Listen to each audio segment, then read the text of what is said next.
ले भारत में उत्तराखंड की तलहटी में एक खूबसूरत लड़की रहती थी जिसका नाम हेमिसा था। वह बहुत ही बुद्धिमान, आकर्षक, करिश्माई और आत्मविश्वासी लड़की थी। वह प्रकृति से प्यार करती थी और एक पशु प्रेमी थी। वह प्रकृति को ही अपना घर मानती थी और पशु पक्षियों को अपना दोस्त मानती थी। उसके पास एक अजीब सी असाधारण शक्ति थी, परंतु वह बहुत ही सरल और साधारण तरीके से रहती थी। वो हमेशा सभी जरूरतमंदों की मदद के लिए हाथ बढ़ाती थी, चाहे वह बूढ़ा हो, जवान हो या आस पड़ोस का कोई भी हो। लेकिन ऐसा कोई नहीं था जिससे वह अपने विचारों, भावनाओं को व्यक्त कर सके। बचपन से ही उसकी माँ द्वारा उसकी उपेक्षा की गई, क्योंकि वह रूढ़िवादी थी और हमेशा एक लड़की के बजाय एक बेटा चाहती थी। लेकिन हेमिसा अपनी माँ के रूखे व्यवहार से कभी परेशान नहीं हुई। वह फिर भी अपनी माँ का सम्मान करती थी। उसने इसे अपनी नियति मान लिया। इसके विपरीत उसके पिता ने उसे अपना सारा स्नेह और आशीर्वाद दिया। उन्होंने माँ और पिता दोनों की भूमिका निभाई। काम से आने के बाद वह उसके साथ काफी वक्त बिताते थे और उसे अकेला ना होने का एहसास दिलाते थे।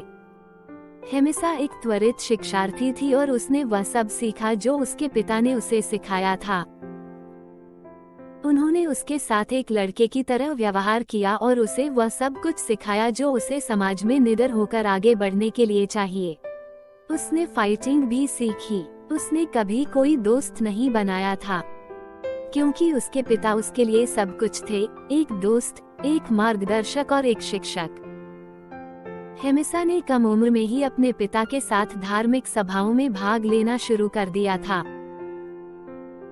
उन धार्मिक सभाओं का ही नतीजा था कि जब वह 12 वर्ष की थी तो वह भविष्य में होने वाली घटनाओं की भविष्यवाणी कर सकती थी। वह बस बातों को यूं ही बोल दिया करती थी और वह सच हो जाती थी।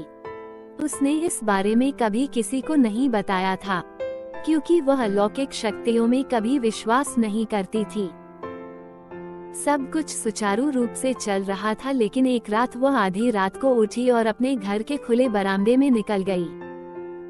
वहां उसे ऐसा लगा जैसे कोई उसे कुछ देर वहीं खड़े रहने के लिए पकड़ रहा है। उसे किसी अनजान की उपस्थिति का आभास हुआ, लेकिन वो किसी को देख नहीं पाई। वह वहां से हटना चाहती थी, लेकिन जब उसने धुएं में से एक आकृति को निकलते देखा तो वह जम गई। वह डर गई और रोंगटे खड़े हो गए, लेकिन अगले ही पल वह आकृति धुएं के कम होने के साथ गायब हो गई। उसने एक गहरी सांस ली और जितनी जल्दी हो सके अपने कमरे की ओर भागी।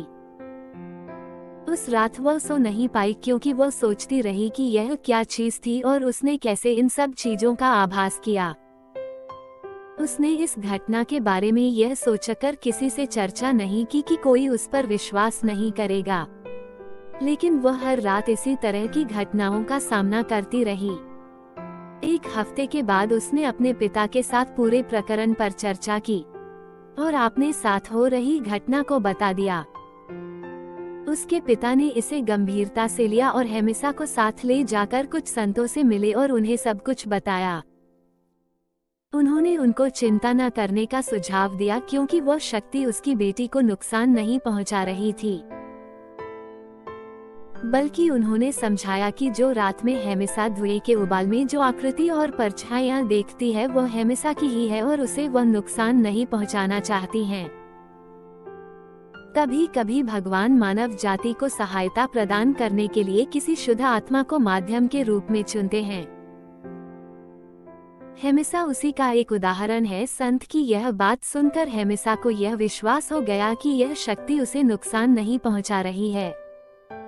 अगली रात को जब हेमिसा को वह आकृति फिर दिखी तो वह उससे डरी नहीं, बल्कि डरने के बजाय उसने उस आकृति, उस परछाई के चेहरे पर एक शुद्ध चमकदार चमक देखी जो बहुत ही अजीब थी, परंतु वह इस पल को अब आनंद के साथ देख रही थी। उसे लगने लगा कि उसके बारे में जानना उसके लिए एक आनंदमय क्षण था। उसे लगा कि उसके द्वारा हर कदम पर उसकी रक्षा की जा रही है। अपने आसपास हो रही इन घटनाओं से वह मोहित हो गई। धीरे धीरे यह बात उत्तराखंड की शुद्ध हवा के साथ सब जगह फैल गई। हर कोई उसकी अप्राकृतिक शक्ति के बारे में बात करने लगा। कई लोग उसके पास परामर्श के लिए आने लगे। उसने तत्परता से उनकी मदद की। वह अपने क्षेत्र की एक रहस्यमयी लड़की बन गई, लेकिन घर में उसे अपनी मां के रूखे व्यवहार का सामना करना पड़ा।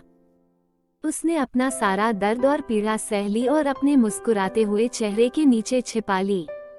कोई यह नहीं बता सकता था कि वह दिल से उदास और अकेली है।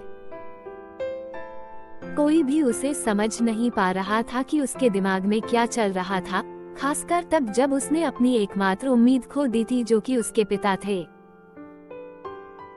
अपने पिता के निधन के बाद उसने अपना अधिकांश समय सामाजिक कार्य करने या आवारा जानवरों को खाना खिलाने और उनके साथ खेलने में बिताया। कुछ साल बाद बीमारी के कारण उसकी मां की भी मौत हो गई। मां की मौत के बाद ये आवारा जानवर ही उसके जीवन का हिस्सा बन गए। फिर एक दिन वह अपने गांव को छोड़कर चली गई।